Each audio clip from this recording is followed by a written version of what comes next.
আসসালামু আলাইকুম রহমতুল্লাহি ওবরাকাতুহ। নাহমাদুহু ওয়া নুসাল্লি আলা রাসূলিহিল কারীম, আম্মা বাদ। দর্শক মণ্ডলী, তীব্র তাপদাহের মধ্যে মানুষের চলাফেরা করা এক প্রকার অসহ্য হয়ে পড়েছে। বিশেষ করে শিশুরা আরও বেশি কষ্টে এবং ভোগান্তিতে পড়ে গেছে। সে সঙ্গে যারা স্কুলে যাতায়াত করে এবং যারা সেখানে পাঠদান করান, তারা উভয়েই কষ্টের মধ্যে আছেন। আরও কষ্টে আছেন যারা দিনমজুর কিংবা যারা সবসময় রাস্তায় থাকেন কিংবা মাঠে অথবা অন্য কোনো জায়গায় খোলা জায়গায় অবস্থান করেন তারা।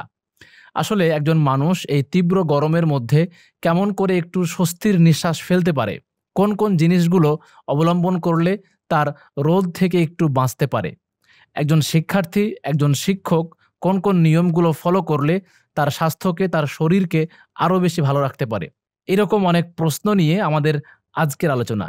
আপনারা দেখছেন হাদিস ফাউন্ডেশন শিক্ষা বোর্ডের সৌজন্যে আর তারেক টিভির পরিবেশনায় শিক্ষা সংলাপ। আজকের ষষ্ঠ পর্বের প্রতিপাদ্য বিষয় হলো তীব্র তাপদাহে স্বাস্থ্য সুরক্ষা। আমরা আমাদের স্বাস্থ্যকে কেমন করে ভালো রাখতে পারি এই বিষয়ে আজকে জানার চেষ্টা করব। আপনারা অবশ্যই দেখবেন এবং অন্যকে দেখার জন্য অধিক হারে শেয়ার করবেন। অন্যের সঙ্গে এই সমস্ত স্বাস্থ্য সচেতন বিষয়গুলো নিয়ে আলোচনা করবেন, সবার উপকারে আসবে ইনশাল্লাহ। আমাদের সঙ্গে আজকের অতিথি হিসাবে আছেন রাজশাহী মেডিকেল কলেজের সম্মানিত চিকিৎসক ডাক্তার মহিদুল হাসান মারুফ। একই সঙ্গে তার আরও একটি পরিচয় হচ্ছে তিনি আহলে হাদিস পেশাজীবী ফোরামের একজন সক্রিয় কর্মী। আমরা আমাদের আজকের অনুষ্ঠানে তাকে স্বাগত জানাচ্ছি। আসসালামু আলাইকুম রহমতুল্লাহ। ওয়ালাইকুম আসসালাম রাহমাতুল্লাহ। কেমন আছেন স্যার? আলহামদুলিল্লাহ, আল্লাহ ভালো রেখেছেন। আপনি কেমন আছেন? আলহামদুলিল্লাহ, আমরাও ভালো আছি। প্রথমেই আমরা আপনাকে অসংখ্য ধন্যবাদ জানাচ্ছি যে আপনি অল্প সময়ের মধ্যেই আমাদের সঙ্গে সময় দিয়েছেন এবং আমরা আশা করি যে আমরা আপনার কাছ থেকে অনেক জ্ঞান অর্জন করতে পারবো এবং আমাদের দর্শকদের অনেক স্বাস্থ্য সুরক্ষামূলক টিপস আমরা পাবো ইনশাআল্লাহ। ইনশাআল্লাহ ইনশাআল্লাহ। জাযাকাল্লাহু খায়রান। অসংখ্য ধন্যবাদ। আমরা আপনার কাছ থেকে অনেক বিষয় জানবো ইনশাআল্লাহ। আমরা প্রথমেই যে বিষয়টা জানতে চাইবো সেটা হচ্ছে যে এই প্রচন্ড গরমে একজন মানুষের কি কি সমস্যা হতে পারে, বিশেষ করে যারা স্কুলগামী শিক্ষার্থী বাচ্চাদের, তাদের কিরকম সমস্যা হতে পারে, যদি এই বিষয়ে একটু বিস্তারিত বলতেন। ধন্যবাদ আমাকে কথা বলার সুযোগ করে দেওয়ার জন্য। আর তারেক টিভিতে এই প্রথম আমি কোনো প্রোগ্রামে অংশগ্রহণ করছি। এই গরমে বিশেষভাবে স্বাস্থ্য সমস্যা যেগুলো বেশি আমরা ফেস করে থাকি হাসপাতালে, আমার অভিজ্ঞতার প্রেক্ষাপটে বলতে গেলে সাধারণত গরমে হিট রিলেটেড কিছু অসুস্থতা হয় এবং হিট রিলেটেড ছাড়াও গরমকালীন পরিবেশের জন্য কিছু অসুস্থতা হয়। হিট রিলেটেড অসুস্থতা ইতিমধ্যেই জনগণের মধ্যে একটা সচেতনতা বা একটা মানে মানুষের মধ্যে একটা আলোচনা তৈরি হয়েছে। হিট স্ট্রোক, হিট সিনকোপ, মানে হিটের কারণে মানুষ হঠাৎ করে অজ্ঞান হয়ে যাওয়া, হিটের কারণে মানুষ শরীর অবসন্ন হয়ে যাওয়া, প্রচণ্ড ঘাম হওয়া, এবং এগুলো থেকেই মূলত বাকি স্বাস্থ্য যে অসুবিধাগুলো হয় আমরা ধীরে ধীরে আলোচনা করব। আর হিটের সাথে সম্পর্কিত ছাড়াও গ্রীষ্মকালীন সময় যে ধরনের রোগগুলোর প্রকোপ সাধারণত বেড়ে যায় সেগুলোর মধ্যে রয়েছে সিজনাল ফ্লু, টাইফয়েড জ্বর, জন্ডিস, স্কিনের কিছু সমস্যা এ সময় বেড়ে যায়, যেমন স্কিনের ফাঙ্গাল ইনফেকশন, স্কিনে ঘামাচির সমস্যা, স্কিনে চুলকানির সমস্যা। এছাড়াও সাধারণত যাদের অ্যাজমা থাকে তাদের মাঝেও কখনো কখনো শরীরে ঘাম বসে সর্দি, কাশি, ঠান্ডার সমস্যার সাথে অ্যাজমার সমস্যাটাও এ সময় বেশি হয়ে যায় এবং এ সময় বিভিন্ন ধরনের ইনফেকশনজনিত সমস্যাগুলোও বেশি হতে পারে। আর পানি স্বল্পতা থেকে সাধারণত এ সময়ে পেশাবের সমস্যা হতে পারে এবং অনেক সময় কোষ্ঠকাঠিন্য বেড়ে যাওয়ার কারণে পাইলস, ফিশার, এই ধরনের বিভিন্ন ধরনের স্বাস্থ্য সমস্যা এই গরমের সময় অধিক হারে দেখা যায়। জাযাকাল্লাহু খায়রান। তাহলে আমরা মোটা দাগে বলতে পারলাম যে কয়েকটা, যেমন তাপের কারণে মানুষের হিট স্ট্রোক হচ্ছে কিংবা শরীর গরমে যে সমস্ত বিষয়গুলো সেগুলো আসছে, এছাড়াও আরও যে সমস্ত গ্রীষ্মকালীন সমস্যাগুলো হয় সেগুলো আসছে ইনশাল্লাহ। তো এখন যদি আমরা প্রাথমিক কোনো চিকিৎসার কথা বলি কিংবা তাৎক্ষণিক যদি আমরা কোনো চিকিৎসার কথা বলি, তাহলে আমরা এই সমস্ত যেন আমাদের এই রোগ থেকে আমরা এড়িয়ে চলতে পারি, এক্ষেত্রে আমরা কোন কোন পদক্ষেপগুলো অনুসরণ করতে পারি? আমরা কিছু কমন পদক্ষেপ এখানে ফলো করতে পারি যেগুলো সকল ধরনের স্বাস্থ্য সমস্যা থেকে আমাদের নিরাপদে রাখতে সহায়ক হবে। সেগুলো বলতে গেলে ১ম এই অবশ্যই গরমে যতটুকু নিজেকে সেফ রাখা যায়, যতটুকু গরম পরিবেশ, আ গরমের মাঝে যে অস্বস্তিদায়ক পরিবেশ, সেখান থেকে গরমের রোদ থেকে যতটুকু আমাদের নিজেদেরকে সেফ রাখা যায়, এর সাথে আমাদেরকে পর্যাপ্ত পরিমাণে পানি পান করতে হবে। হঠাৎ করে গরম থেকে কোনো ঠান্ডা পরিবেশে এসিতে বা ফ্যানের বাতাসের সামনে অথবা গরম থেকে এসেই হঠাৎ করে গোসল করা, এই ধরনের অভ্যাস থেকে আমাদেরকে সচেতন থাকতে হবে। সাথে গরমে শরীরে যাতে ঘাম বসে না যায়, সেই ক্ষেত্রে আমাদের সচেতনতা খুবই দরকার। এছাড়াও আমাদেরকে পরিষ্কার পরিচ্ছন্ন থাকা সারা বছরের জন্য যেমন দরকার, এই গরমকালীন সময়ে আরও বেশি দরকার। আমাদের পার্সোনাল হাইজিন মেইনটেইন করা বলতে আমাদেরকে অবশ্যই খাওয়ার আগে, বাথরুম থেকে ফেরার পরে অবশ্যই খুব ভালো করে ২ হাত সাবান দিয়ে ভালো করে পরিষ্কার করতে হবে। সাথে আমাদেরকে খোলা বাসি খাবার, রাস্তার ধারের খাবার এবং ভাজা পোড়া তেল চর্বি জাতীয় যে খাবারগুলো আছে সেগুলো খাওয়া বিষয়ে আমাদেরকে যথাসম্ভব বিরত থাকতে হবে। এছাড়াও আমাদের বিভিন্ন ধরনের যে ধরনের সমস্যা যখন হবে, সেই ধরনের সমস্যা অনুসারে তখন আমাদেরকে পদক্ষেপ নিতে হবে বা নিজের মানে উদ্যোগী হতে হবে। হ্যাঁ, চিকিৎসকের পরামর্শ নিতে হবে আরকি। তাহলে আমরা যদি বলতে চাই এক বাক্যে, তাহলে এরকমভাবে বলতে হয় যে আমাদেরকে পানি পানের বিষয়টা খেয়াল রাখতে হবে। আর এর সঙ্গে নিজেকে যেমন রোদ থেকে রক্ষা করা যায় বা রোদ থেকে একটু দূরে থাকা যায় সেই চেষ্টা করতে হবে। গরম পরিবেশ থেকে, গরমের হিট থেকে যতটুকু নিজেকে সেফ রাখা যায়। এরপরে হঠাৎ করে গরম থেকে চলে এসে হঠাৎ করে যেন ঠান্ডায় আমরা না চলে যাই, হঠাৎ করে গোসল যেন না করে ফেলি, একটু রেস্ট নিয়ে তারপরে যেন আমরা গোসল করতে যাই। এই সমস্ত বিষয়গুলো প্রাথমিক পর্যায়ে আমরা মেইনটেইন করব ইনশাআল্লাহ। সব ধরনের সমস্যার জন্য এগুলো মেইনটেইন করাটা একটা গুরুত্ব রাখে এবং স্পেসিফিক সমস্যার জন্য তখন আলাদা আলাদা বিষয় আসবে, সেগুলো আমরা ইনশাআল্লাহ আলোচনা করব। জি ইনশাআল্লাহ। প্রিয় দর্শক, আপনারা অবশ্যই দেখবেন এবং অন্যকে দেখার জন্য অধিকারে শেয়ার করবেন। আপনারা দেখছেন হাদিস ফাউন্ডেশন শিক্ষা বোর্ডের সৌজন্যে আত্মারিক টিভির পরিবেশনায় শিক্ষা সংলাপ। আমাদের আজকের ৬ষ্ঠ পর্বের প্রতিপাদ্য বিষয় হলো তীব্র গরমে স্বাস্থ্য সুরক্ষা, যেটা আমাদের প্রত্যেকের প্রয়োজন। বিশেষ করে যারা স্কুলে যাওয়া আসা করে বাচ্চারা, তাদের জন্য বিষয়টা মেইনটেইন করাটা আরও বেশি প্রয়োজনীয়। এই জন্য আপনারা দেখবেন এবং অন্যকে দেখার জন্য অধিকারে শেয়ার করবেন। আমাদের সঙ্গে আজকের অতিথি হিসেবে আছেন ডাক্তার মহিদুল হাসান মারুফ। আমরা স্যারের কাছ থেকে অনেক গুরুত্বপূর্ণ বিষয় ইতিমধ্যে জানলাম, আমরা সামনে আরও জানবো ইনশাল্লাহ। স্যার, গরমের মধ্যে আরও যে একটা সমস্যা হয় সেটা হচ্ছে যে শরীর ঘামার যে বিষয়টা, এটা অন্যান্য সময় যেমন হয়, গরমের সময়টা আসলে একটু বেশি হয়। তো সবসময় শরীরকে মুছে কিংবা সবসময় তো গোসল করাটা সম্ভব হয় না। এখন আমি বাইরে আছি, আমি তো আর সেখানে গোসল করা আমার সম্ভব না, আবার তাৎক্ষণিক সেটা মুছে ফেলাও সম্ভব না। এবং বাতাস লাগলে ওই ঘামটা শুকিয়ে যাচ্ছে আমার শরীরেই এবং আস্তে আস্তে সেই ঘামটা আমার শরীরে বসে যাচ্ছে। সেখান থেকে আমার সর্দি হচ্ছে এবং আস্তে আস্তে এটা আমার গলা ব্যথা তৈরি করছে, কফ জমাচ্ছে, আরও বিশেষগুলো সমস্যাগুলো তৈরি করছে। সেই ক্ষেত্রে আমরা কোন পন্থা অবলম্বন করতে পারি, কি পরামর্শ দেবেন?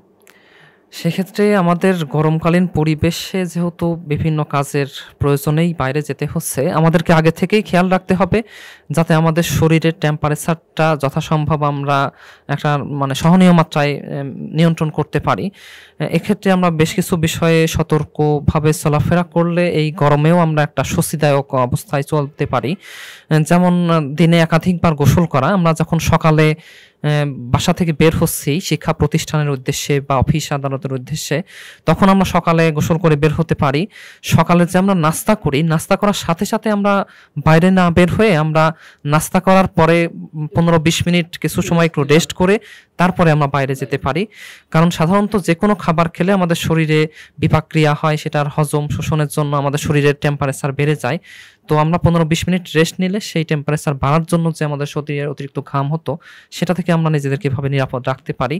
এছাড়া আমরা সরাসরি রোদে না যেয়ে মাথায় টুপি বা ছাতা ব্যবহার করতে পারি, ছায়াযুক্ত স্থান দিয়ে চলাফেরা করতে পারি এবং যেখানে জনাকীর্ণ জনসমাগম অনেক বেশি, সেখান থেকে একটু আমরা যতটুকু সম্ভব এড়িয়ে, যেখানে মানে জনসমাগম কম বা যেখানে মানে নিরিবিলি পরিবেশ, ছায়াযুক্ত পরিবেশ, সেগুলো জায়গায় আমরা থাকতে পারি।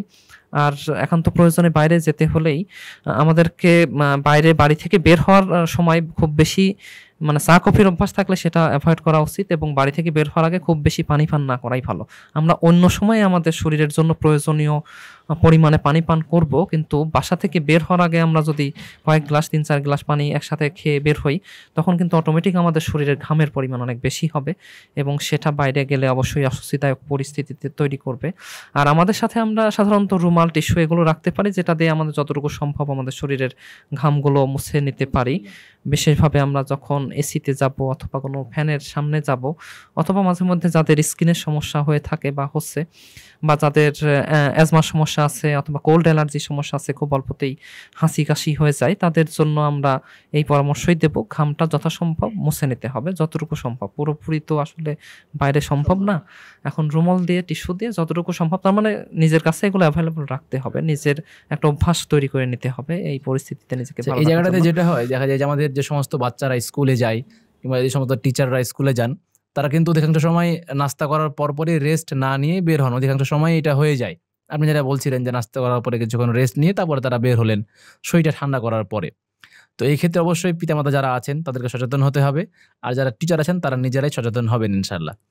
আর যখন দেখা যায় যে আমার বাচ্চাটা বাহির থেকে আসলো, আসার পরে কিন্তু তাৎক্ষণিক বাচ্চার অভিভাবকরা তাকে বিভিন্ন রকম পানীয় পান করানোর চেষ্টা করেন।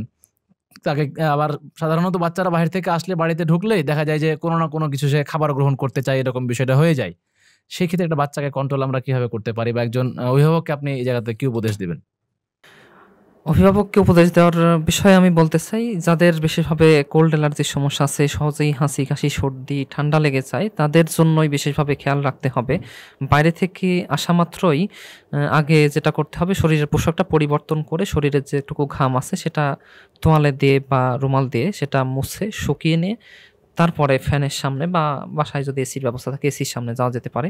হুট করে বাইরে থেকে এসে আসলে এসির সামনে যাওয়া বা ফ্যানের সামনে সরাসরি বাতাসে বসে যাওয়া, শরীরে ঘাম আছে ওটা না মুছেই বসে গেলে শরীরে সেই ঘামটা খুবই দ্রুত ঠান্ডা হয়ে দ্রুত ঠান্ডা লেগে যেতে পারে। অথবা বাইরে থেকে এসে ঘাম না মুছেই যদি হাত মুখ ধোয়া বা উজু করা বা গোসল করতে কেউ চলে যায়, তাহলেও কিন্তু আমাদের এই ঠান্ডা লাগার প্রবণতাটা অনেক বেশি হয়। আর বাইরে থেকে এসে সাধারণত অনেকেই পানি পিপাসায় মানে কাতর থাকেন, সেজন্য তারা ঠান্ডা পানীয় কিছু গ্রহণ করতে চান। সেক্ষেত্রেও পরামর্শ, যাদের কোল্ড অ্যালার্জি আছে, অ্যাজমা আছে, তাদেরকে অবশ্যই পরিপূর্ণভাবে বিরত থাকতে হবে। আর যাদের এগুলো সমস্যা নেই তাদেরও যথাসম্ভব সহনীয় মাত্রায় এগুলো গ্রহণ করতে হবে, যাতে খুব বেশি মাত্রায় ঠান্ডা হঠাৎ করে গ্রহণ করার দরুন ঠান্ডাজনিত সমস্যা, সর্দি কাশি এবং এখান থেকে নিউমোনিয়াও হতে পারে, এগুলো যাতে না হয় সেজন্য অবশ্যই এক্ষেত্রে খেয়াল রাখা উচিত। খেয়াল রাখতে হবে। তাহলে আমরা এখান থেকে বুঝতে পারলাম যে আমাদের সন্তান যারা আছে বা আমাদের যারা বাড়িতে বাচ্চারা আছে, তারা এরকম ভাবে বাইরে থেকে আসলে আমরা যেটা করি যে বাবা একটু ফ্যানের তলে দাঁড়াও, এসির নিচে যাও, ঠান্ডা করো আগে, তার ঘামটা কিন্তু শরীর থেকে মুছি না। আমরা অবশ্যই বিষয়টা খেয়াল রাখবো ইনশাল্লাহ। প্রিয় দর্শক, আপনারা অবশ্যই দেখবেন এবং অন্যকে দেখার জন্য অধিকারে শেয়ার করবেন। এরপরে যে বিষয়টা জানতে চাইবো আপনার কাছে সেটা হলো যে এই গ্রীষ্মকালে কিংবা তীব্র তাপদাহের কারণে শরীর থেকে আমাদের অনেক পানি বের হয়ে যায়, ঘামের মাধ্যমে হয়, আবার দেখা যায় যে পেশাবের মাধ্যমে হয়, এরকমভাবে অনেকভাবে আমাদের শরীর থেকে পানি বের হয়ে যায়। তো এখন শরীরে যে পানির স্বল্পতা, এটা বোঝার কোনো উপায় আছে কিনা, কিংবা আমরা এই ক্ষেত্রে কোন কোন পদক্ষেপগুলো অবলম্বন করতে পারি? হ্যাঁ, আমাদের আসলে পানি স্বল্পতা বোঝার জন্য মহান আল্লাহ সুবহানাহু ওয়া তাআলা আমাদেরকে বেশ কিছু ব্যবস্থা দিয়েছেন, আমরা সেটা খুব সহজেই যে কোনো সাধারণ মানুষই বুঝতে পারি। পানি স্বল্পতা হলে সাধারণত আমরা পেশাবের দিকে খেয়াল করলেই খুব সহজে অনুমান করতে পারি যে আমাদের আসলে পানি স্বল্পতা আছে কিনা, কেমন মাত্রায় আছে, আমাদের পেশাবের রংটা কেমন হচ্ছে। সাধারণত আমাদের পেশাবের রংটা সাদা বা কিছুটা খড়ের রঙের মতো হওয়ার কথা, কিন্তু যদি পেশাবের রংটা একদম হলুদ হয়ে যায়, পেশাবে আমাদের জ্বালা পোড়া তৈরি হয়, অথবা আমাদের হয়তো 7-8 ঘন্টা পার হয়ে গেছে, আমাদের পেশাব হচ্ছেই না বা পেশাবের কোনো মানে চাপও আসে নাই, বেগও আসে নাই, তাহলে আমরা বুঝতে পারি যে আমাদের শরীরে পানি স্বল্পতা তৈরি হয়েছে। এছাড়াও সাধারণত অনেক সময় মানে হাত পা ঝিমঝিম করতে পারে, কামড়াতে পারে, মাথা কামড়াতে পারে, ব্যথা হতে পারে, কখনো কখনো একটু মেজাজটা খিটখিটে হতে পারে, গলা শুকিয়ে যেতে পারে, মুখ শুকিয়ে যেতে পারে। এগুলোর মাধ্যমে বুঝতে পারি যে আমাদের আসলে পানি স্বল্পতা তৈরি হচ্ছে। এবং সাধারণত শরীরের ঘামের মাধ্যমেই আমাদের পানি এখানে বেশি লস হয়ে থাকে, এবং এটার পরিমাণ আসলে নির্ধারণ করা যায় না যে আমাদের কতটুকু লস হলে পানি স্বল্পতা হবে বা পানি শূন্যতা হবে। তো আমরা পেশাবের রং দেখে, পেশাবের পরিমাণ দেখে, পেশাবের জ্বালাপোড়া আছে কিনা, এগুলোর দিকে খেয়াল রেখেই সাধারণত পানি স্বল্পতা বুঝতে পারি, গেজ করতে হবে। হ্যাঁ, আচ্ছা আচ্ছা। হ্যাঁ, তো যদি আমরা যেটা বলতে চাই, তাহলে যদি আমার শরীরের পানির ঘাটতি পড়ে কিংবা আমার শরীরের পানির প্রয়োজন হয়, তখন আমরা যে আপনি যেগুলো বললেন, পেশাবের রং পরিবর্তন হওয়া, জ্বালা পোড়া হওয়া, আরও যে সমস্ত বিষয়গুলো বললেন, এগুলো আমরা দেখলে তো বুঝতে পারবো।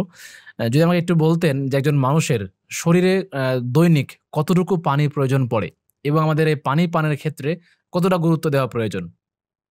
আসলে হিট রিলেটেড যতগুলো অসুস্থতা আছে, যেগুলো হিট স্ট্রোক বা এই ধরনের যে অসুস্থতাগুলো রয়েছে, এগুলো মূলত পানি স্বল্পতা বা পানি শূন্যতা থেকেই হচ্ছে।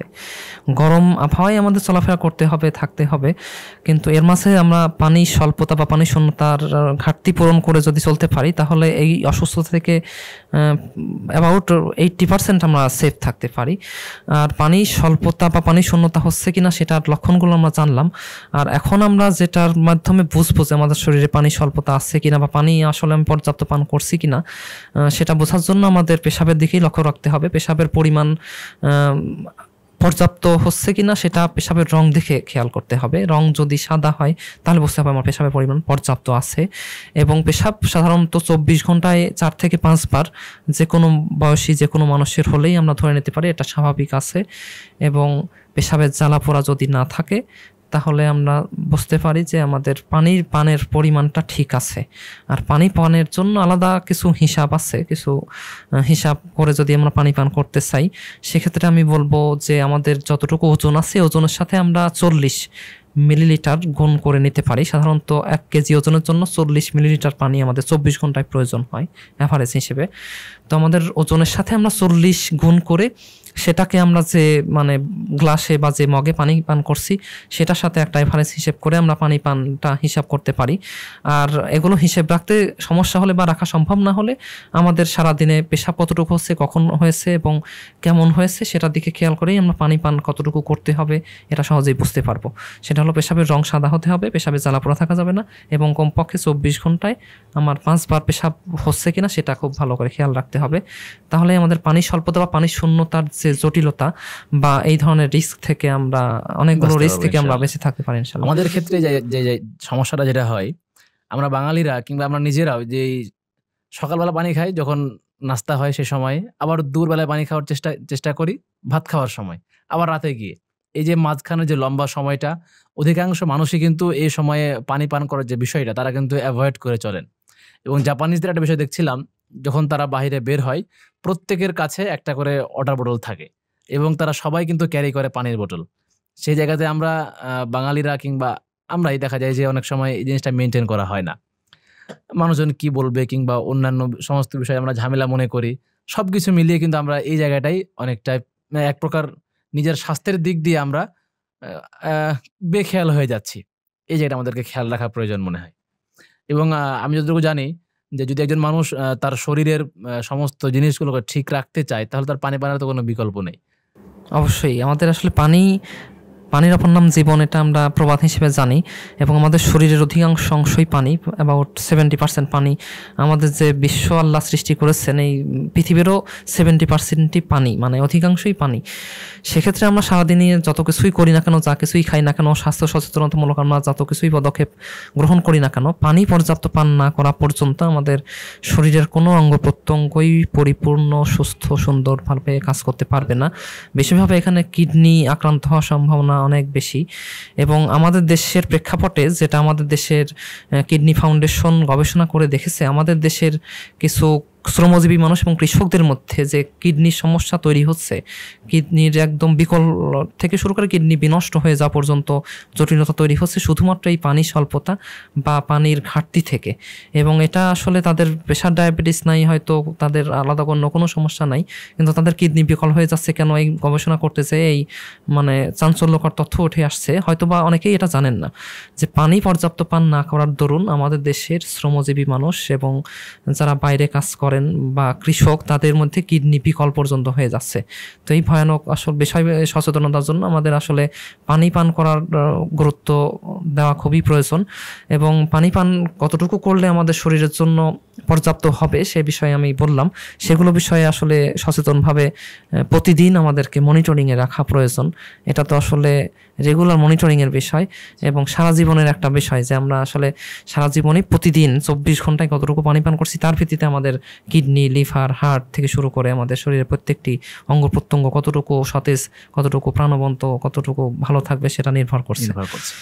তাহলে আমরা যে বিভিন্ন সময় বলি যে একজন মানুষের 2 লিটার 2.5 লিটার পানি খাওয়ার প্রয়োজন, আমরা ওই ক্যালকুলেশনে না গিয়ে আপনি যেটা বললেন সহজ একটা সিস্টেম, সেটা আসলে একটা এভারেজ হিসাব, আমাদের দেশের মানুষের ওজন হিসাব করে একটা এভারেজ হিসাব বলা হয়। তো আমরা আরো অ্যাকুরেট এভারেজ হিসাব করতে চাইলে আমরা আমাদের ওজনের সাথে 40 দিয়ে গুণ করে যতটুকু পরিমাণ হয় অতটুকু মিলিলিটার পানি আমরা 24 ঘন্টায় পান করতে পারি। আর পেশাবের কিছু বিষয় আছে সেগুলো খেয়াল রাখতে পারি, তাহলে ইনশাল্লাহ আমাদের জন্য খুবই ভালো হবে, আমাদের জন্য উপকার হবে। যেহেতু পানি পান প্রসঙ্গটা আসলো, সেই ক্ষেত্রে একটা বিষয় বলতে চাই যে আমাদের শিক্ষা প্রতিষ্ঠান যেগুলো আছে সেগুলো দেখা যায় বাচ্চারা অনেক সময় তাদের ব্যাগে তাদের অভিভাবকরা পানি পানের জন্য কোনো বোতল কিংবা এরকম অনেকটা দেন না। আবার যারা সচেতন আছেন তারা অনেকেই দেন, কিন্তু বাচ্চা দেখা যায় যে বাড়ি থেকে বোতল ভর্তি করে নিয়ে গেল, আবার সেই ভর্তি বোতলে বাড়ি ফিরিয়ে নিয়ে আসলো, তাহলে তো তার কোনো লাভটা হলো না। এক্ষেত্রে যদি বলতেন যে একজন শিক্ষকের বা যারা ক্লাস নিতে আসবেন, যারা টিচার আছেন, তারা যদি একটু সচেতন হতেন, সবাইকে পানি পানের বিষয়ে বলতেন এবং সেখানে ব্যবস্থা রাখতেন, যদি এই বিষয়টা কর্তৃপক্ষের উদ্দেশ্যে কিছু বলতেন। হ্যাঁ, এখানে কর্তৃপক্ষের উদ্দেশ্যে অবশ্যই স্পষ্টভাবে এবং জোরালোভাবেই বলতে চাই, প্রত্যেক শিশু, প্রত্যেক শিক্ষার্থীর সাথে একটা করে পানির পট অথবা বোতল থাকা উচিত। সেটা প্রতিদিন আনছে কিনা এবং কতটুকু সে পান করছে এই বিষয়ে শিক্ষকদের একটা দায়িত্ব গ্রহণ করা উচিত। শিক্ষকরা সেটা মাঝে মধ্যেই মনিটরিং করতে পারেন, ক্লাসে যতগুলো শিক্ষার্থী আছে তাদের কাছে পানির পট অথবা বোতল আছে কিনা, অথবা আজকে যে পানির পট নিয়ে এসেছে কতটুকু পানি পান করেছে, সেটা তো মাঝে মধ্যে উনি চাইলেই বলতে পারেন যে সবাই সবার পানির পট বা বোতলটা বের করো, আমাকে দেখাও আজকে কতটুকু পানি নিয়ে এসেছো, কতটুকু খাওয়া হয়েছে।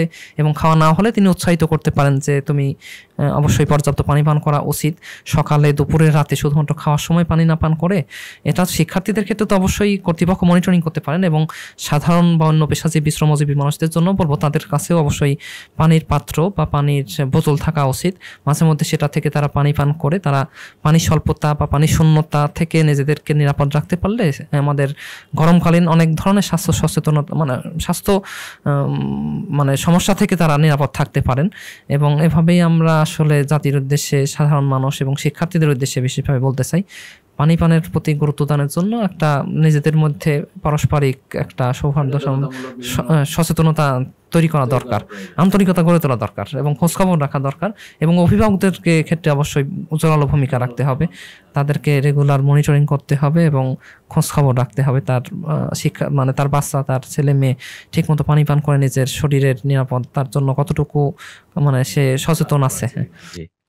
আচ্ছা, জাযাকাল্লাহু খাইরান। আমরা অনেক বিষয় জানছি আলহামদুলিল্লাহ, এবং পানির যে বিষয়সমূহ থেকে আরো অনেক বিষয় যে আরো রোগ জড়িয়ে আছে এর সঙ্গে, পানি পানের জায়গাটা ঘাটতি হলে আমরা এগুলো জানছি। প্রিয় দর্শক, আপনারা দেখছেন হাদিস ফাউন্ডেশন শিক্ষা বোর্ডের সৌজন্যে আত-তাহরিক টিভির সাপ্তাহিক আয়োজন শিক্ষা সংলাপ।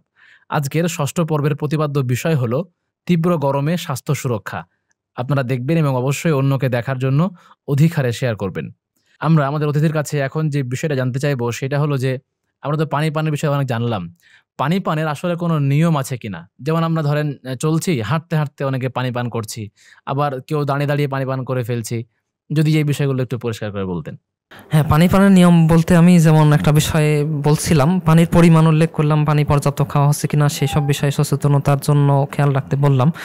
কিন্তু আর একটা বিষয় বললাম, যেটা আমরা বাসা থেকে বের হওয়ার সময় বাইরে এখন রোদে যেতে হবে বা কোনো কাজে যেতে হবে, তখন বের হওয়ার ঠিক আগ মুহূর্তে যদি আমরা পানি পান করি তাহলে কিন্তু বাইরে গেলে গরমে ঘাম হয়ে সেই পানিটাই আমাদের শরীর থেকে বের হতে থাকবে।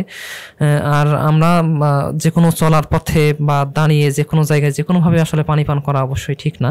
আমাদেরকে বসে আমাদের সুন্নাহসম্মত উপায়ে ধীরে সুস্থে পানি পান করা উচিত, এবং এই ভাবে পানি পান করলে আমাদের স্বাস্থ্যগতভাবেও আল্লাহর রহমতে অবশ্যই উপকারিতা রয়েছে। আর পানি পান করার ক্ষেত্রে বলবো যে সকালে ঘুম থেকে উঠে খালি পেটে আমরা যদি 1 গ্লাস বা 2 গ্লাস পানি পান করে নিতে পারি, আর খাওয়ার শুরুতে অথবা খাওয়ার মাঝে আমরা পর্যাপ্ত পানি পান করতে পারি, খাওয়ার শেষে খুব বেশি পানি পান না করাই ভালো। আর কর্মক্ষেত্রে গেলে, কর্মস্থলে বা শিক্ষা প্রতিষ্ঠানে গেলে তখন আমরা কিছু পানি সাথে করে নিয়ে যাওয়া উচিত, এবং সেই পানির টার্গেট রাখা উচিত যেই পানিটা আমি আজকে শেষ করেই বাসায় ফিরবো, এবং আমাকে মাঝে মাঝে আমার প্রয়োজন অনুসারে, আমার পিপাসা অনুসারে, আমার অবস্থা অনুসারে আমি সেটা পান করতে পারি। এবং সেই পানিটা বসে পান করা উচিত, পানিটা তাড়াহুড়া করে না খেয়ে ধীরে সুস্থে খাওয়া উচিত। একবারে অতিরিক্ত পানি না খেয়ে অল্প অল্প করে বারে বারে পানিটা খাওয়া বেশি ভালো। একবারে অতিরিক্ত পানি খেলে সেটা আমাদের বাথরুমের বেগ তৈরি করতে পারে, দেখা যাচ্ছে আমরা পানি খেলাম, কিছুক্ষণের মধ্যেই আমরা বাথরুমে গেলাম, আমাদের পানি শরীর থেকে বের হয়ে গেল, অথবা শরীরে অতিরিক্ত ঘাম তৈরি হলো, শরীর থেকে খুব মুহূর্তের মধ্যেই পানিটা চলে গেল, কোনো কাজে আসলো না, তাহলে আসলে আমাদের শরীরের জন্য যতটুকু দরকার ছিল এটা স্থায়ী হলো না। আমরা অল্প অল্প করে বারে বারে খেলে ক্ষেত্রে সম্ভবত বিষয়গুলো আরো আমাদের জন্য বেশি উপকারী হবে। এই ক্ষেত্রে আর একটা বিষয় আমার মনে পড়লো এখন, সেটা হচ্ছে যে আপনি যে বললেন বারে বারে পানি পান করা এবং এক জায়গায় বসে পানি পান করা। পানি পান করার কিন্তু আর একটা নিয়ম আছে ইসলামে, সেটা হচ্ছে যে 5টা স্টেপে পানি পান করতে হয়। যেমন ডান হাতে গ্লাস ধরা, এরপরে বিসমিল্লাহ বলা, বসা এবং 3 নিঃশ্বাসে পানি পান করা, আবার পানি পান শেষে আলহামদুলিল্লাহ বলা। একটা সিকোয়েন্স আছে। হ্যাঁ, মাশাআল্লাহ, এটা একটা খুবই ভালো নিয়ম। বহু আগে শিখিয়ে গেছেন আলহামদুলিল্লাহ। এখন এই নিয়মগুলো ফলো করলেই আসলে আমাদের জন্য উপকার হবে। একটা না একেবারে খুব বেশি না খেয়ে ধীরে ধীরে খাওয়া, 3 নিঃশ্বাসে খাওয়া। শুরুতে বিসমিল্লাহ বললে তো অনেক ধরনের গবেষণা হচ্ছে, বিসমিল্লাহ বললে পানির মধ্যে কিছু অ্যান্টিবডি তৈরি হয় আমাদের শরীরের জন্য, যেগুলো উপকারী। এগুলো আসলে অনেক গভীর গবেষণার বিষয়। কিছু বিজ্ঞানী এগুলো নিয়ে, কিছু মুসলিম বিজ্ঞানী এগুলো নিয়ে কাজ করার চেষ্টা করছেন, যদি এগুলো আসলে অনেক চ্যালেঞ্জিং বিষয়। তারপরেও আমরা যেহেতু কিছু না কিছু উপকার আছেই, মহান আল্লাহ তাআলা আমাদের যে বিধানগুলো দিয়েছেন আমাদের কল্যাণের জন্যই দিয়েছেন, আমাদের শারীরিক কল্যাণ, মানসিক কল্যাণ, দুনিয়ার কল্যাণ এবং সর্বোপরি আখিরাতের কল্যাণ। সেজন্য আমাদের এগুলো বিষয়ে যত্নশীল থেকেই পানি পান করা থেকে শুরু করে সকল ধরনের নিয়ম কানুন মেনে চলা উচিত। তাহলেই আমরা অনেক ভালো থাকবো, দুনিয়াতেও ভালো থাকবো এবং ইনশাআল্লাহ আখিরাত জীবনটা অনেক সুন্দর হবে ইনশাআল্লাহ। জাযাকাল্লাহু খাইরান, অসংখ্য ধন্যবাদ। যদি আমরা আরো একটা বিষয় জানতে চাই আপনার কাছে, সেটা হচ্ছে যে প্রচন্ড রোদ পড়ছে এবং আমাদের শরীর ঘেমে গেছে এবং এখন মন চাইছে যে আমি যদি একদম ঠান্ডা পানি পেতাম তাহলে খুব ভালো হতো। আবার হাতের কাছে পেয়েও যাই, দেখা যায় যে রাস্তার পাশেই লেবু দিয়ে এবং একদম বরফ গলিয়ে আবার সেখানে আরো অনেক রকম জিনিস দিয়ে সেটা বিক্রি করা হচ্ছে এবং অনবরত সেখানে আমরা গিয়ে সেগুলো পান করছি এবং আত্মতৃপ্তির ঢেকুর তুলছি। এরকম ভাবে খোলা জায়গার জিনিস খাওয়া বলেন, কিংবা এই যে লেবু মিশিয়ে আরো যে সমস্ত জিনিসগুলো আছে, এই বিষয়টা পান করাটা আপনি কেমন করে দেখছেন? এই ধরনের রাস্তার পাশে আসলে যে কোনো খাবার, খোলা খাবার বা রাস্তার পাশে বিক্রি হচ্ছে এমন কোনো খাবার থেকে আসলে যতটুকু নিজেকে সেফ রাখা যায়, এগুলো যতটুকু অ্যাভয়েড করা যায় ততই আসলে ভালো। আমি অবশ্যই পরামর্শ দেবো, এই গরমে বিশেষভাবে সুস্থ থাকতে গেলে রাস্তা থেকে বা রাস্তার আশেপাশের যে খোলা খাবার বা এই ধরনের পানীয় পান করা থেকে সবাইকে বিরত থাকা উচিত এবং নিজের থেকেই আসলে টেস্টি স্যালাইন অথবা আমরা শরবত এগুলো বাসা থেকে তৈরি করে অথবা নিজের উদ্যোগে তৈরি করে আমরা এগুলো খেতে পারি। আমরা যেহেতু পরিষ্কার পরিচ্ছন্নভাবে গ্রহণ করা বিশেষ জরুরি, আমরা নিজেরা পরিষ্কার পরিচ্ছন্ন থেকে আমরা এই পানিগুলো বা পানীয়গুলো গ্রহণ করতে পারি, শরবত, স্যালাইন এগুলো গ্রহণ করতে পারি। আর রাস্তার পাশে যখন আইস দিয়ে বরফ দিয়ে এগুলো তৈরি করা হচ্ছে, হঠাৎ করে গরম থেকে এসে এভাবে আমরা আসলে এত অতিরিক্ত ঠান্ডা কিছু খেয়ে ফেললে ঠান্ডা লেগে যাওয়ার রিস্ক অনেক বেশি। যাদের কোল্ড অ্যালার্জি আছে তাদের তো অবধারিত হবেই, আর যাদের অ্যালার্জি নাই তাদেরও গলা ব্যথা, সর্দি কাশি হতে পারে, এমনকি এটা থেকে পরবর্তীতে নিউমোনিয়া পর্যন্ত হয়ে যেতে পারে। আর সাধারণত রাস্তার পাশের খোলা খাবারগুলো থেকে জন্ডিস অথবা টাইফয়েড জ্বর এই ধরনের প্রকোপগুলো আমরা গরমের সময় বেশি দেখে থাকি। তো এই বিষয়ে শিক্ষার্থীদের বিশেষভাবে সচেতন থাকা দরকার, অভিভাবকদের সচেতনতা জরুরি এবং বড় মানুষ যারা শ্রমজীবী পেশাজীবী আছি তাদেরও বিশেষভাবে খেয়াল রাখা উচিত, একটু সংযত থাকা উচিত, একটু ধৈর্যশীল থেকে নিজ উদ্যোগে নিজের মতো করে এই ধরনের পানীয়, শরবত, স্যালাইনগুলো যদি আমরা নেই তাহলে আমরা অনেকগুলো রোগ থেকে নিজে নিরাপদ থাকতে পারি। অসংখ্য ধন্যবাদ। আমরা এ পর্যায়ে আরো একটি বিষয় জানতে চাই আপনার কাছে, সেটা হচ্ছে যে এই গরমের সময় মানুষের অনেক মানসিক পরিবর্তন আসে। দেখা যায় যে অনেক বাচ্চা খিটখিটে স্বভাবের হয়ে যায়, সে একটুতেই রেগে যায় এবং মানসিক দিক দিয়ে সে এক প্রকার তার মধ্যে যেন অতিষ্ঠতা কাজ করে এবং সে একটুতেই রেগে যায়। এই যে সমস্ত বিষয়গুলো আছে, একজন গ্রীষ্মকালে বা এই গরমের সময় যদি শিক্ষার্থীর মেন্টাল হেলথ নিয়ে কিছু বলতেন। হ্যাঁ, শিক্ষার্থীর মেন্টাল হেলথ খুবই জরুরি বিষয়। আমাদের শিক্ষার্থীরা যদি মানসিকভাবে প্রফুল্ল থাকে, হাসি খুশি থাকে, মন মেজাজ ভালো থাকে, তাহলে তাদের পড়াশোনা ভালো হবে, পড়াশোনায় মনোযোগটা ভালো বসবে। আর এইগুলো যে সমস্যাগুলো বললেন এগুলোরও কিন্তু মেইনলি উৎপত্তি হচ্ছে পানি স্বল্পতা বা পানি শূন্যতা থেকে, পর্যাপ্ত পানির অভাব থেকে। এবং আমাদের যেহেতু ঘামের মাধ্যমে পানি এবং কিছু লবণ শরীর থেকে বের হয়ে যাচ্ছে, অনেক সময় লবণের ঘাটতি থাকলেও এই ধরনের মন মেজাজে পরিবর্তন পরিবর্তন, মেজাজটা একটু খিটখিটে, একটু বিরক্তি ভাব, অথবা অল্পতেই রেগে যাওয়া, পড়াশোনায় মনোযোগ না বসা, ক্লাসে মনোযোগ না বসা, বা অস্বাভাবিক আচরণ করা, এগুলো বিভিন্ন ধরনের সমস্যা আমরা দেখে থাকি। তো এজন্য আমি বলবো অবশ্যই পর্যাপ্ত পরিমাণে পানি পানটাই এখানে নিশ্চিত করতে হবে, রাতে ভালো ঘুম নিশ্চিত করতে হবে, এবং গরম পরিবেশ, গরম হিট থেকে, গরমের যে অতিরিক্ত তাপ প্রবাহ, সেটা থেকে যতটুকু নিজেকে নিরাপদ রাখা যায়। আসলে মানুষ যখন যে কোনো অস্বস্তিদায়ক, কষ্টদায়ক কোনো পরিস্থিতিতে পড়ে, সে সময় তার জন্য ধৈর্য ধরে রাখাটাও অনেক কঠিন। তো আমাদের আগে থেকেই খেয়াল রাখতে হবে যাতে খুব গরমে অস্বস্তিদায়ক, কষ্টদায়ক কোনো পরিস্থিতিতে আমাদেরকে না পড়তে হয়। আর শিক্ষার্থীদের জন্য পর্যাপ্ত পানি পান এবং গরমে নিজেকে কিভাবে ভালো রাখা যায়, নিজের শরীরের তাপমাত্রা কতটুকু নিয়ন্ত্রণ করা যায়, সেজন্য আমি বলবো যে মাঝে মধ্যে সম্ভব হলে রুমাল ভিজিয়ে হাত মুখ এগুলো একটু মুছে নেওয়া উচিত, তাহলে শরীরের হিটটা সেখানে নিয়ন্ত্রণ হবে। আর মাঝে মধ্যেই পানি পান করার অভ্যাসটা ধরে রাখতেই হবে পুরো গরমকালে। তাহলে পানির ঘাটতি যদি আমাদের শরীর না থাকে, পানির পরিমাণ শরীরে ভালো থাকে, আমাদের ব্রেনে রক্ত প্রবাহ, আমাদের ব্রেনে অক্সিজেন প্রবাহ, এটা স্বাভাবিক থাকলে পড়াশোনায় মনোযোগ আর মন মানসিকতা সব দিক থেকে ভালো থাকা সম্ভব। এই জন্য হ্যাঁ, ইনশাল্লাহ। তাহলে যদি আমরা বলতে চাই, তাহলে বলতে হবে এই জায়গাটাই পানি পান করতে হবে পর্যাপ্ত, সে সঙ্গে রাতের ঘুমটা পর্যাপ্ত হতে হবে, আর নিয়মিত গোসলের যেটা অভ্যস্ত হওয়া, আর নিজেকে গরম থেকে ঠান্ডার দিকে বেশি রাখার চেষ্টা করতে হবে। হ্যাঁ, এই মোটামুটি দিকগুলো আমরা খেয়াল রাখলে একজন শিক্ষার্থীর মেন্টাল হেলথ বলি, কিংবা এই গরমের যে মানসিক যে সমস্যাগুলো হয়, সেখান থেকে মানসিক যে পরিবর্তনগুলো হয়, সমস্যা হলে তো আসলে অনেক বড় বিষয়, জটিলতা তৈরি হলে তো আরো বড় বিষয়। তবে হিট স্ট্রোক হলে মানসিক কিছু পরিবর্তন বা সমস্যা দেখা যায়, সেগুলো আমরা পরবর্তীতে আলোচনা করব ইনশাআল্লাহ। আমরা যে বিষয়টা এখন আলোচনা করতে যাইবো সেটা হচ্ছে যে এই গরমের সবচেয়ে বড় এবং সবচেয়ে মারাত্মক যে বিষয়টা, সেটা হলো হিট স্ট্রোক করা। এই বিষয়টা যে একজন মানুষ আসলে হিট স্ট্রোক করলো কিনা, এর উপসর্গগুলো কি কি, এবং কোন লক্ষণগুলো দেখে বুঝতে পারবো যে এই ব্যক্তিটার হিট স্ট্রোক হলো, এবং আমি নিজেই আমার শরীরের আসলে আমার এইদিকে চলে যাচ্ছে কিনা, আমি সেগুলো কিভাবে বুঝতে পারবো। আর যদি হয়ে যায় তাৎক্ষণিক, তাহলে ওই ক্ষেত্রে আমার করণীয় কি হবে? হ্যাঁ, এই বিষয়টা আমাদের জন্য বিশেষভাবে এখন জরুরি। হিট স্ট্রোকে কিছু মানুষ, ইতিমধ্যে বাংলাদেশের কিছু মানুষ, একজন ডাক্তারও মারা গেছেন। তো হিট স্ট্রোকের বিষয়ে আসলে কতটুকু সচেতনতা জরুরি, এই ঘটনাগুলো থেকে আমরা বুঝতে পারছি। হিট স্ট্রোকের কিছু লক্ষণ আছে। সহজভাবে আমি বলতে গেলে, হিট স্ট্রোক আক্রান্ত হওয়ার আগে সাধারণত মানুষের শরীরের ঘামটা বন্ধ হয়ে যাবে। ঘামটা আমাদের শরীর থেকে হিট বাইরে বের করে দেওয়ার জন্য কাজ করে থাকে।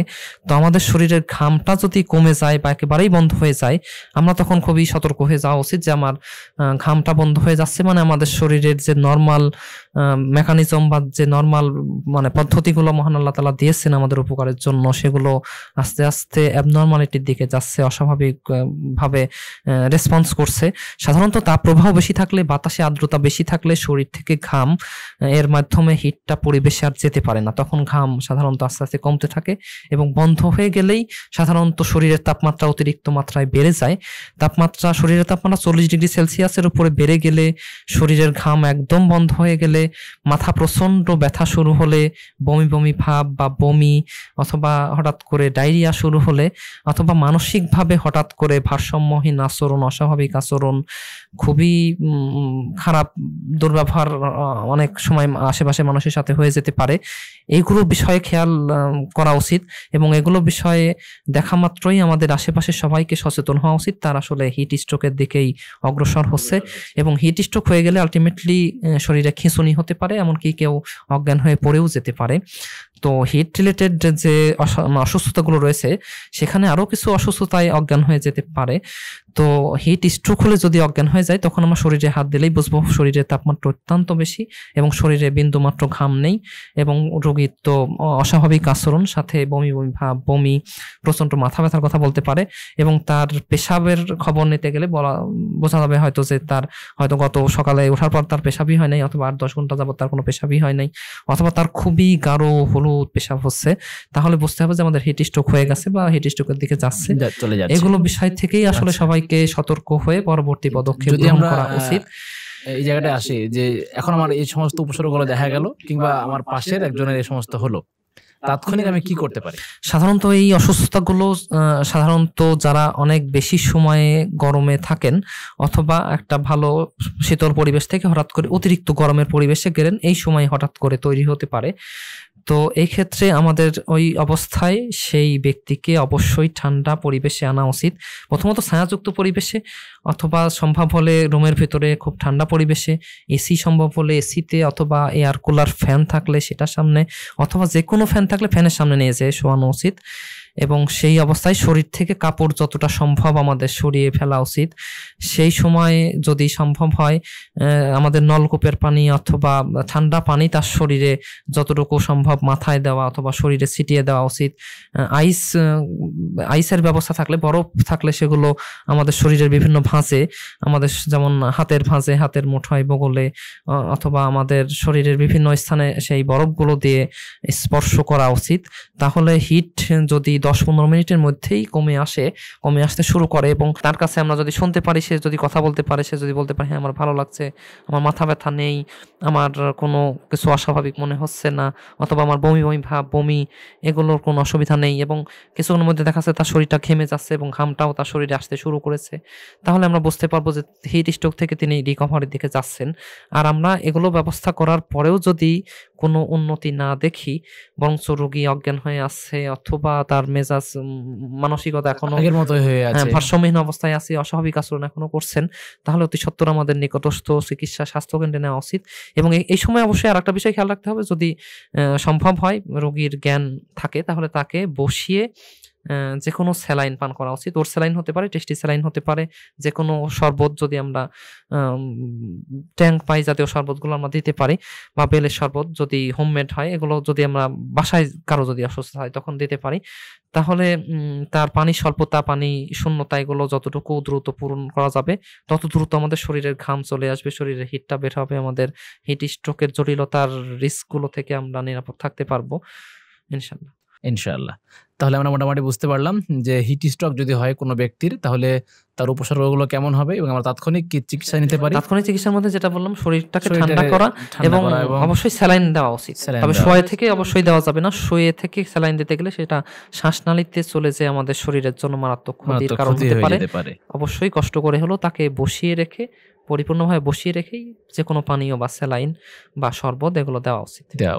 এবং সেটা যথাসম্ভব ঠান্ডা হলে ভালো। এখানে আর কোল্ড অ্যালার্জি বা মানে তার সর্দি কাশি লাগবে কিনা ওই চিন্তা না করে যতটুকু সম্ভব যত ঠান্ডা পানীয় দেওয়া যায় ততই ভালো, তত বেশি ভালো হবে, ততই উপকার হবে। যেটা আমরা একটু আগে বলছিলাম যে হঠাৎ করে গরম থেকে এসে ঠান্ডা না খাওয়া, গরম থেকে ঠান্ডা হলে এখানে আমরা একটু ব্যতিক্রম, কারণ এখানে আমাদের রিস্ক, যেটা আমাদের শরীরের জন্য রিস্ক, হিট স্ট্রোক পুরোপুরি হয়ে গেলে আমাদের শরীরের লিভার, কিডনি, হার্ট, ব্রেন সবকিছু অচল হয়ে যেতে পারে, আমাদের আইসিইউ পর্যন্ত চলে যেতে হতে পারে।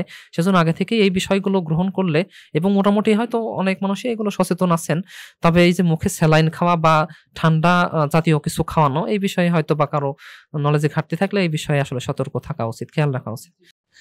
প্রিয় দর্শক, অবশ্যই আমরা সমস্ত বিষয়গুলো খেয়াল রাখবো, এবং যেহেতু তীব্র তাপদাহ চলছে, আপনি এবং আপনার আশেপাশের কেউ যদি এরকম রোগে আক্রান্ত হয়ে যায়, তাহলে আমরা অবশ্যই তাৎক্ষণিক এই সমস্ত ব্যবস্থাগুলো নেব এবং অতি দ্রুত নিকটস্থ হাসপাতালে নিয়ে যাওয়ার চেষ্টা করব। প্রিয় দর্শক, আপনারা অবশ্যই দেখবেন এবং অন্যকে দেখার জন্য অধিকারে শেয়ার করবেন। এই সমস্ত গুরুত্বপূর্ণ বিষয়গুলো অবশ্যই যেমন আপনার জানার প্রয়োজন আছে, অন্য কারো জানার প্রয়োজন আছে, যেন অন্যের কাছেও এরকম বার্তাগুলো পৌঁছে যায়, সেজন্য অবশ্যই আপনি অধিকারে শেয়ার করবেন, অন্যের সঙ্গে এ বিষয়ে আলোচনা করবেন। এর পরবর্তীতে আপনারা যে বিষয়টা জানতে চাইবো সেটা হচ্ছে যে অতিরিক্ত গরমের কারণে দেখা যায় যে আমাদের অনেক শিক্ষার্থী ক্লাসে অজ্ঞান হয়ে পড়ে যায়। আসলে এই অজ্ঞানটা সে কোন দিক থেকে হতে পারে, এবং যদি অজ্ঞান কেউ হয়ে যায়, তাৎক্ষণিক প্রাথমিক চিকিৎসার ব্যবস্থাগুলো আমরা কি রাখতে পারি? হ্যাঁ, এটা একটা খুবই গুরুত্বপূর্ণ বিষয়। বিশেষভাবে শিক্ষা প্রতিষ্ঠানে এই ঘটনাগুলো বেশি ঘটে, অনেক সময় বাইরের পরিবেশেও কিছু সাধারণ মানুষদের মধ্যেও দেখা যায়।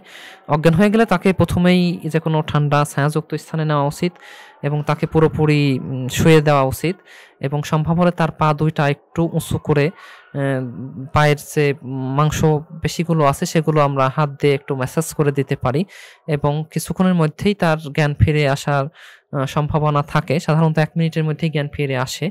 এর মাঝেও যদি জ্ঞান ফিরে না আসে, তাহলে আমরা নিকটস্থ স্বাস্থ্যকেন্দ্র, হাসপাতাল বা ডাক্তারের সাথে যোগাযোগ করা উচিত। আর জ্ঞান ফিরে আসার সাথে সাথে আমরা তাকে অবশ্যই বসিয়ে নরমাল স্যালাইন বা টেস্টি স্যালাইন নরমাল তাপমাত্রার, সেগুলো আমরা পান করিয়ে দিতে পারি। এগুলো সাধারণত হিট রিলেটেড অসুস্থতা, শরীরের হিট যখন বের হতে না পারে স্কিনে যে সাধারণত আমাদের ব্লাড সার্কুলেশনগুলো স্কিনে বেশি চলে যায়, তখন দেখা যাচ্ছে আমাদের ব্রেনে ব্লাড সরবরাহের পরিমাণ কমে যায়, তখনই সাধারণত এগুলো বেশি হয়। এবং পানি স্বল্পতা থাকলেও এই রিস্কটা বেশি থাকে।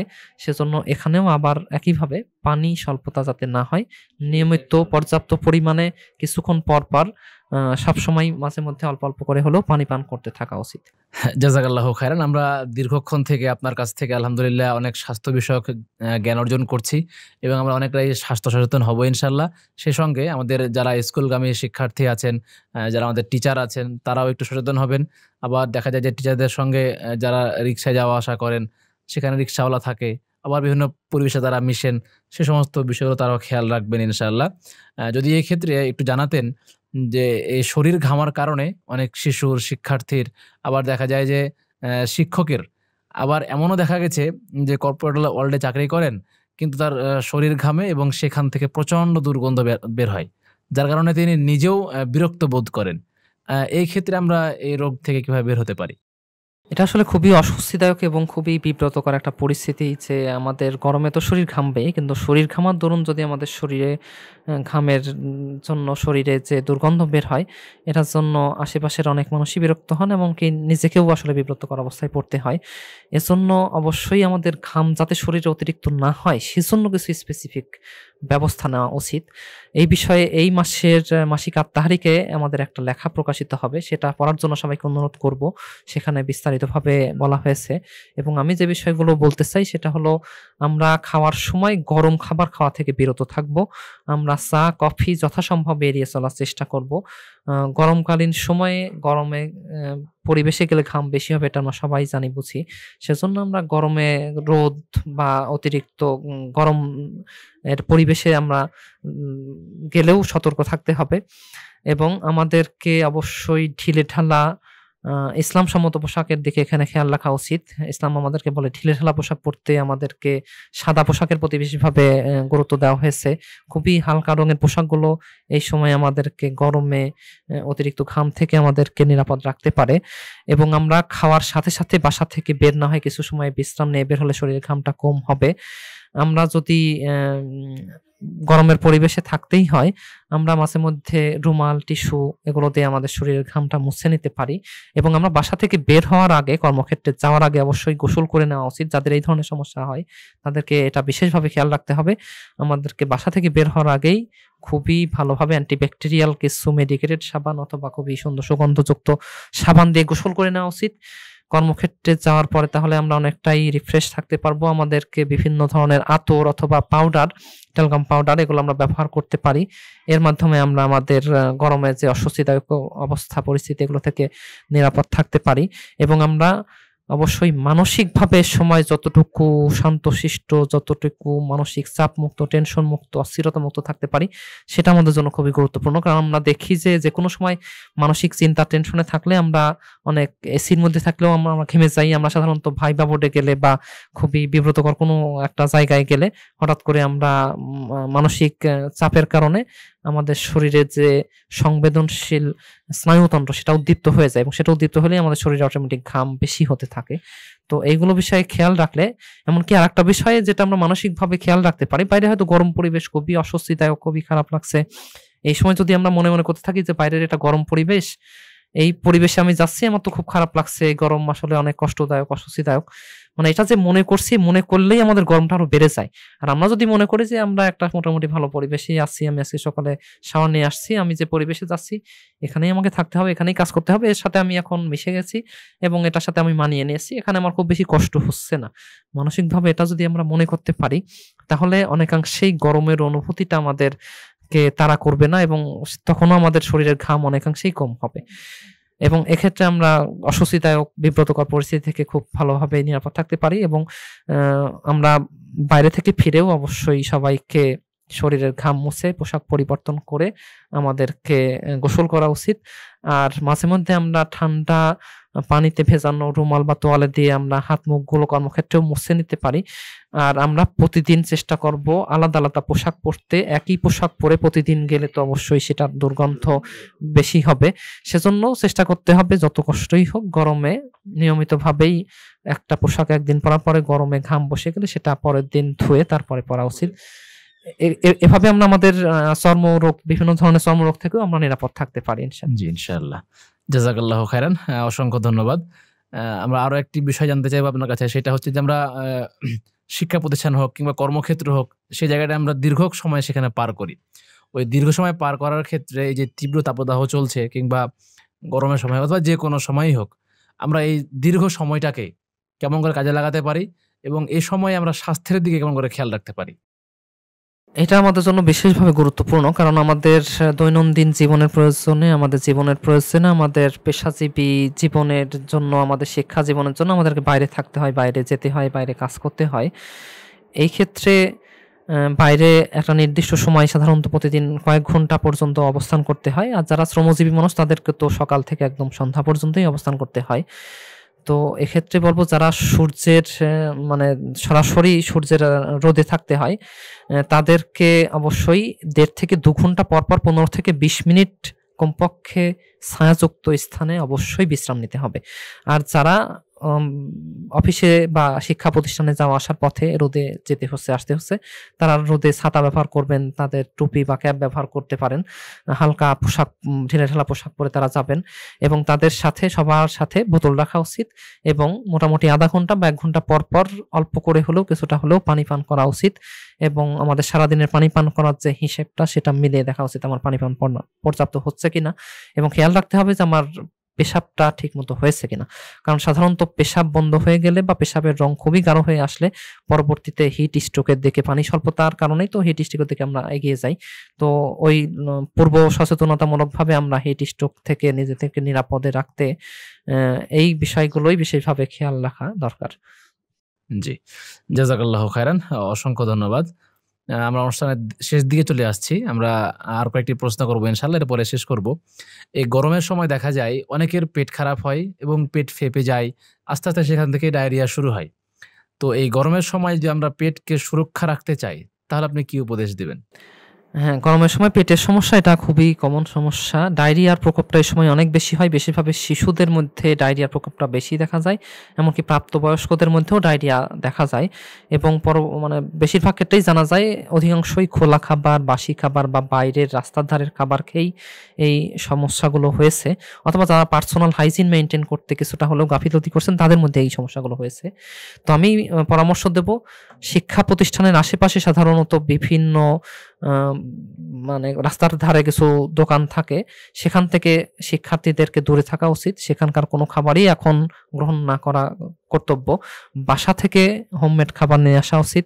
পর্যাপ্ত পরিমাণে পানি এবং টেস্টি স্যালাইন বা শরবত এগুলো বাসা থেকে এনে খাওয়া উচিত এবং কোনো খাবারের রং অথবা গন্ধ অথবা স্বাদ যদি পরিবর্তন হয়ে যায়, সেটা ২ ঘন্টায়ও হতে পারে, ৪ ঘন্টায়ও হতে পারে, তাহলে ওটা অবশ্যই পরিহার করা উচিত। আর আমাদের সাধারণত খাওয়ার আগে হাত ধোয়ার অভ্যাসটা এখানে বেশিভাবে গুরুত্ব দিতে হবে। খাওয়ার আগে কমপক্ষে ১ মিনিট সাবান দিয়ে ২ হাত খুব ভালোভাবে পরিষ্কার করে শিক্ষা প্রতিষ্ঠানে থাকাকালীন সময়েও এই বিষয়টা শিক্ষকরা খেয়াল রাখা উচিত এবং আমরা যারা শিক্ষার্থী আছি তারা একজন আর একজন সহপাঠীর দিকেও এই বিষয়ে খেয়াল রাখা উচিত। এগুলো আসলে গুরুত্ব দেওয়ারই বিষয়। এগুলো আসলে অনেক অবহেলা করা হয় এবং এজন্য অনেক ধরনের স্বাস্থ্য সমস্যা হয়ে থাকে, অনেক ধরনের জটিলতা হচ্ছে। এগুলো থেকে বাঁচার জন্য আমাদেরকে এই বিষয়গুলো বিশেষ গুরুত্ব এবং যত্ন সহকারে খেয়াল রাখলে ইনশাআল্লাহ আমরা পেটের সমস্যা থেকে নিরাপদ থাকতে পারবো ইনশাআল্লাহ। জি, অসংখ্য ধন্যবাদ।